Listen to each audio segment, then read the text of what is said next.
Hello and welcome. The Russians extend their breakthrough over the Sherebets River. At least that's kind of the implications we get, while the Ukrainians attack at several parts of the fronts, at some supposedly with over 80 fighting vehicles, which indicates the employment of reserves. This and more in this situation report.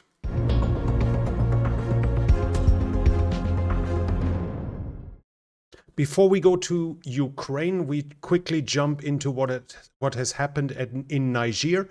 There, the latest news are that there's an attempted coup d'etat happening, and the interesting part is supposedly the presidential guard has done it. Now, I am not fully sure about the exact how it exactly played out, but the initial news were that the presidential guard tried to take over the government, supposedly achieved to arrest several persons, even though we see here that the president supposedly with his family are safe. The interesting part is that they tried to convince, according to the reports, the National Guard and the military to join in, but they didn't and are now supposedly ready to engage the presidential guard. This is an example why, in historic reference, we see a lot of nations, a lot of monarchs having personal guards that are made up not by nationals but by foreigners. The example would be maybe the Swiss guard in Rome, from the Pope, or it could be the Varangian guard in Constantinople. This makes sure that a foreigner who tries to do something like this has no real chance of making the local armed forces join in his revolt. And if they try to do a revolt, he has no security. The guy who gave him employment and security would then be deposed, so that makes them more loyal. So an interesting example of why we see the thing that seems illogical in history, that a lot of personal guards were made up not by locals but by foreigners. But let's switch over to the war in Ukraine. We start with the Eastern Front, north of the Seversky Donetsk. It seems like the Russians are in process of consolidating their breakthrough over the Sherebets River, here between Raihorodka and Kovalivka or Kamazinivka. The Serhiy Haidai he's the Ukrainian governor of Luhansk. He's saying the attacks are done by groups of 50 to 70 infantrymen from the Storm Z units. Those are the Russian military's convict units. Wargonzo is now talking about a breakthrough of 8 kilometers to 7 kilometers, and he claims that if they advance here, they have the dominant high grounds, and here we have one of the most important logistical hubs for the whole region. So this is in their reach now. The interesting part, though, is that there still doesn't seem to be any visual evidence, and the Ukrainian general staff is not talking about it. Now, the second part might simply be they don't want to admit a defeat. We have had the example in Luhansk, in Donetsk, just recently at, where was it? At Kurdyumivka, I think, no, or Klishchivka, I can't remember. It's down here. The Russians advanced and the Ukrainians here, Krasnohorivka, and the Ukrainian general staff claimed they defeated all Russian attacks. So this could be an indication of the Ukrainian general staff not telling the truth, but it's kind of weird that we don't have image proof. And I reported recently that Riba even said we don't have image proof and we don't see that this success is anywhere close to it. But we do see that something is happening here, for instance, by Serhiy Haidai, who is the local governor, talking about the offensive, and it seems likely that they have advanced now and consolidated firmly over the Sherebets River and have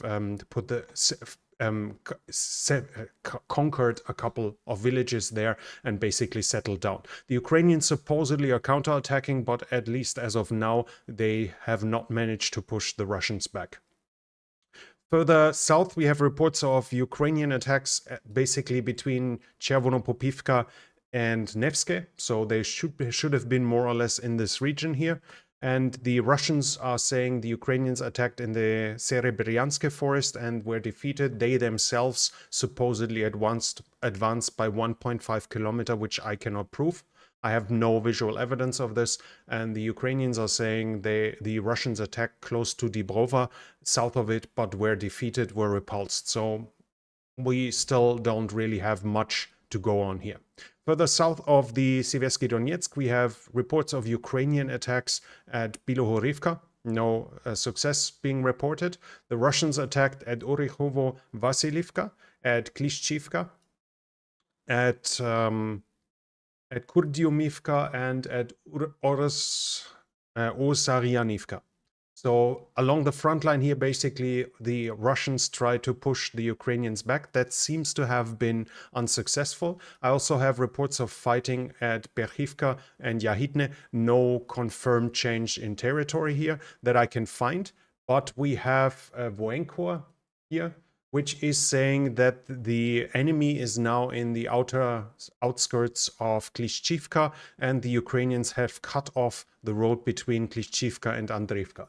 I did not find, since the situational picture yesterday, any reports that the Ukrainians have advanced further in Klishchivka, or that they are now in Andreevka properly or have taken it over, as some pro-Ukrainian accounts were reporting. I do not see visual evidence. I do not see any circumstantial evidence, but it seems clear that they have entered Klishchivka and have reached the outskirts of Andreevka, and which should, by normal measures, mean that both towns should be taken over in a timely fashion.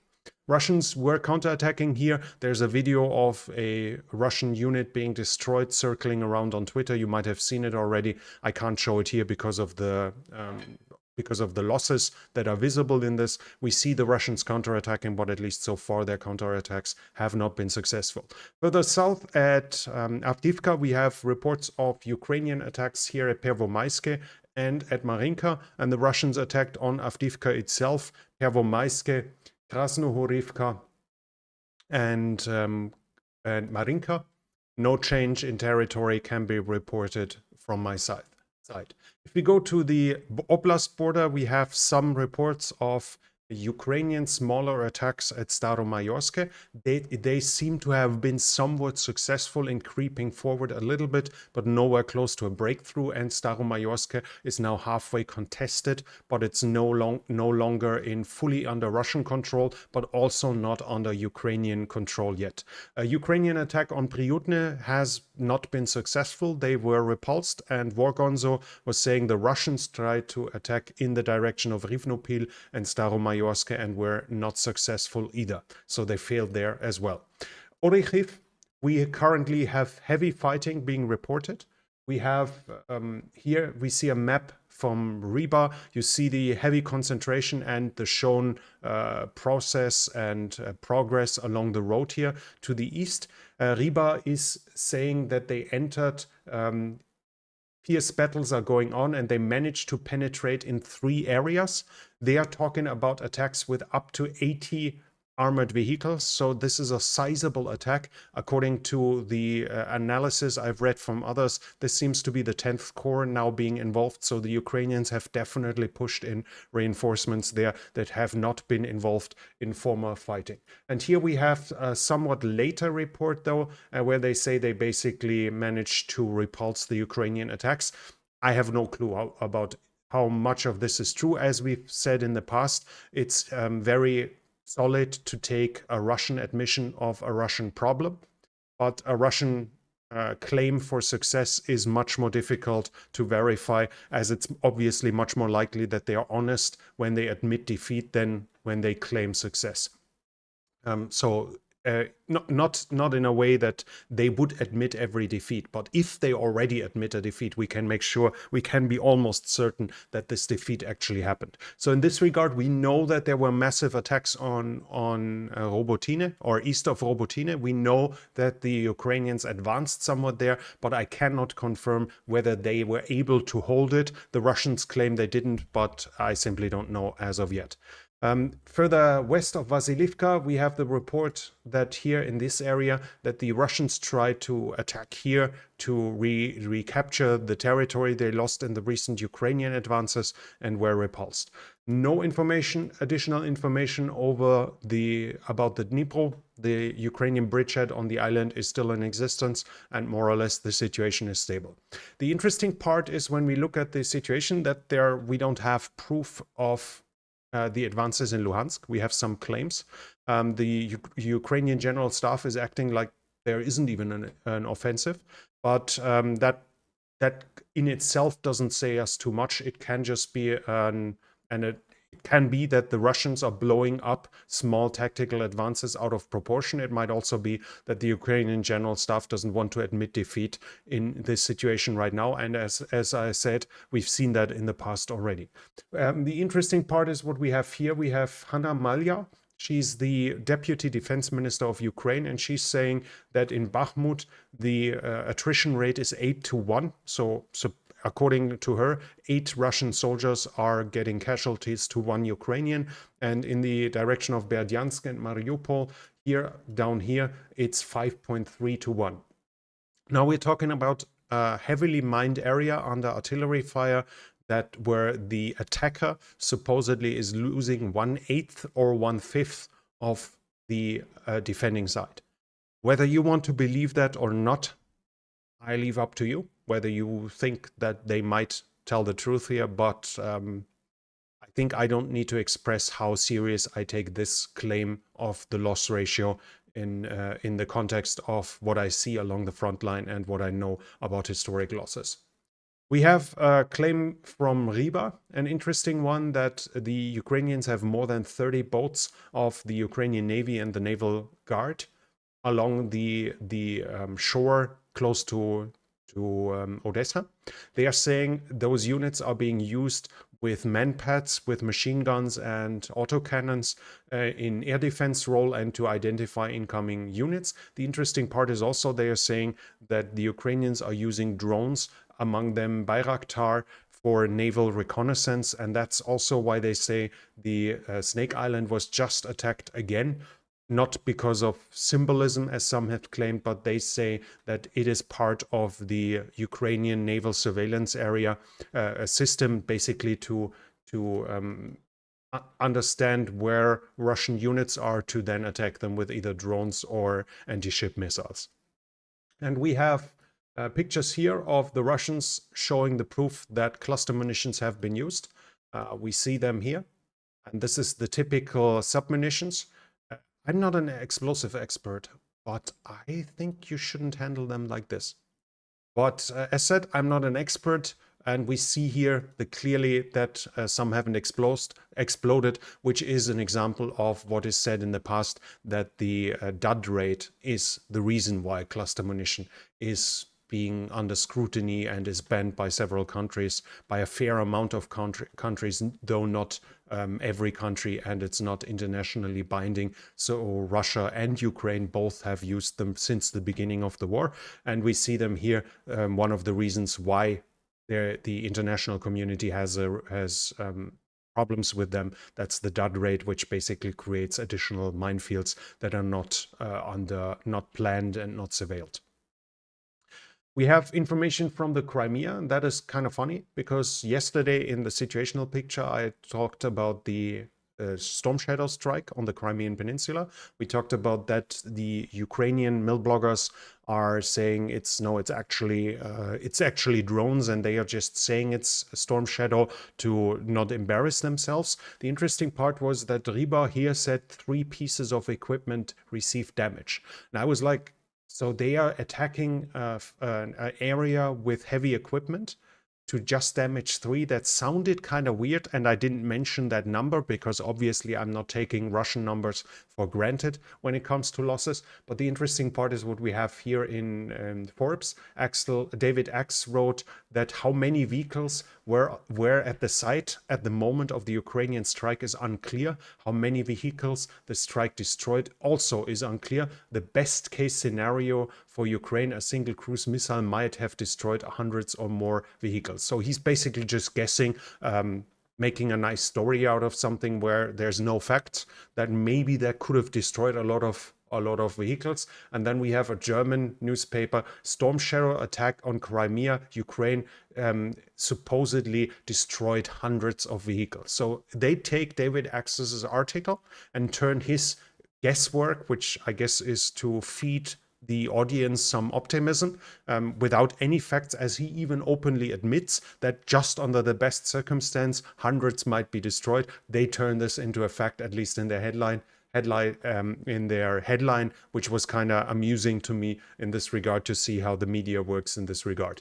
We also have now a very fresh report from RIBA. It just came in the moment I finished research, and according to this, they say according to their information, there was a strike on a Ukrainian airfield in Staro-Konstantinov. If this is true, it's where the Sukhoi 24Ms are based, according to the Russians, and those are the planes Ukraine uses to launch Storm Shadows. So this information is unconfirmed. It's unconfirmed if that strike has happened, because that's a really fresh news. It's unconfirmed whether Ukraine actually has its Sukhoi 24 there. And of course, we don't know if any of them have been destroyed or damaged. But the interesting part is they claim that Russia is now striking, trying to take out basically the planes that launched the Storm Shadows, which would be a very good indication how serious they take the threat from Storm Shadows.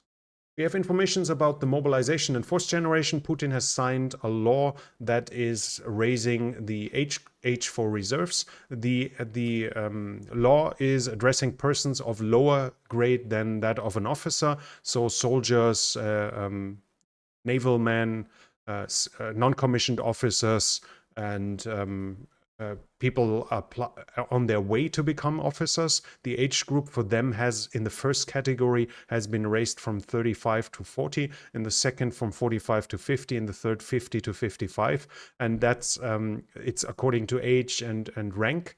And the duration of the reserve for people is now closer, as they say, to those of officers, where it's between 50 and 70. Another sign that Russia is preparing to be able to raise a lot of more additional reservists if needed. But as of now, at least, there is no second mobilization wave coming. We have Duma has signed a law, and that is highly interesting because they basically legalized PMCs to a certain degree. But the interesting part is it's not like a mercenary group as we would understand it, but they are allowed, governors are allowed to raise their own armed formations for specific uses. They are supposed to work alongside the FSB, the Interior Ministry, and the Army. And in this law, we have the set that once it's only being done after the president has given permission. And as soon as he withdraws that permission, the weapons have to be returned within a month. And the interesting part is also they're only talking about automatic weapons, basically, I guess, assault rifles, machine guns, something like this. We're not talking about MBTs. We're not talking about artillery or anything like this. So that this is meant to directly replace Wagner, as I've read in some comments, seems highly unlikely, because Wagner was, as we've seen with the equipment that was handed back to the Russian armed forces, was basically its own army. They had their own artillery, they had their own air defense, they had their own tanks, they had their own IFVs, they even had supposedly combat planes under their control. We've heard about Sukhoi 25 several times being in Wagner service. This is nowhere close to this, so this seems to be more the possibility to create paramilitary formations that will assist then to create proper secondary armed forces that could be used in an offensive manner, as obviously if those units are being created and they only are allowed automatic weapons, no IFVs, no tanks, then they can't train with them, so their actual usage along the front line will be fairly small should they be used. Still though, this is a sign that Russia is keeping decentralized armed forces, and we have news from the United States that they expect a massive increase in the number of drones that will be used by the Russians. We are talking about the Shahid drones here, and as they say, orders of magnitude larger once the new factory in Tatarstan is finished. There was a meeting between Putin and Lukashenko in Kronstadt. Kronstadt is the island fortress in the Gulf of Finland here. They talked about, it should be one of those islands. I'm not completely sure. Maybe it's this one. I don't know. They talked about it was the place where the famous revolt of 1921 happened, of the Red Sea sailors, that was crushed by the communists. And they talked about Wagner, and that Wagner is in Belarus now. The interesting part is that the route from Belarus to Moscow is shorter than the one from Rostov-on-Don, as you can easily see. And this theoretically allows Lukashenko to have some means under his control to threaten the Russian government, at least to a certain extent, until a certain time when Russia's countermeasures will be fully implemented. It seems likely now that Lukashenko will try to use this to better his positions towards Putin. And as the media reports, as the Telegram channels and so on are reporting, this was the talking about Wagner is one of the main topics between Lukashenko and Putin, between the discussions, and Lukashenko seemingly tries to use it to gain additional financial aid from Putin. One could probably argue, basically close to blackmailing Putin, that he helped him with Wagner, so he's supposed to get some help as well. We have media report here in the Washington Times, and it's saying that the interesting thing is that Putin didn't give orders for many hours while the Wagner rebellion was going on. Some of his institutions seem to have suspicion or knowledge days before, so security was increased at several points, including the Kremlin, several days earlier. But while Wagner was marching towards Moscow, there were no orders coming. The local commanders decided on by themselves what they do, and a lot of them just simply stood by and let it pass because they didn't receive any orders. They decided on their own and decided rather not to engage, which shows us probably how much of a problem it actually was for Putin, how much in trouble he was and how unclear he was about the situation. At least that's the interpretation that I find about this. Ukraine is accusing Russia to basically colonize the areas they conquered. They say they settle a lot of other people, not just Russians, but also Belarusians and likely people from other countries that would probably include Central Asian countries. They say they basically send settlers there. That's what the Ukrainian side is accusing them. And we have more accusations from the Ukrainian side that they use civilians as shield for transportation of weapons and ammunition. At least to a certain degree, it's obvious, because after the damage on the Crimean bridge, they said the civilians should use the land bridge to drive back to Russia. And this area is also used for military means, and it's in an active war zone. So at least I guess indirectly that accusation is definitely true. Whether it shows the full extent, the claim is that they deliberately mix in civilian cars in convoys and things like this. I cannot confirm. We have news about international support. More US aid is on its way. As you can see, additional air defense munitions for Patriot NASAMS, for instance, more Stingers, additional HIMARS rockets, missiles, also 155 and 120 artillery rounds, more mortar rounds, more Strikers, 32 additional Strikers, more TOW anti-tank missiles, and Javelin and other things. And what's interesting, among all the other things, we have Hornet unmanned aerial systems, and this is a Hornet. We're talking about micro drone. I read that it's supposedly the smallest in-service drone currently with military forces. It has 1 to 2 kilometers of range and 25 minutes of aerial time, and thanks to its size, it's obviously hard to detect and can be used to reconnaissance even inside of buildings, obviously, thanks to its size. And Ukraine will receive them soon. We have reports here from Kiev Independent that supposedly the F-16s are going to be in Ukraine before the end of the year. So some optimistic messaging here, but we have Politico, and realistically, according to them, realistically, US officials say the jets won't arrive until the spring at the earliest. So we're talking spring 2024, the earliest. Pistorius, the German defense minister, has ordered 20 billion euros in ammunition. According to a US documentary, every 155 millimeter round costs $800. That would mean we're talking about 25 million rounds here.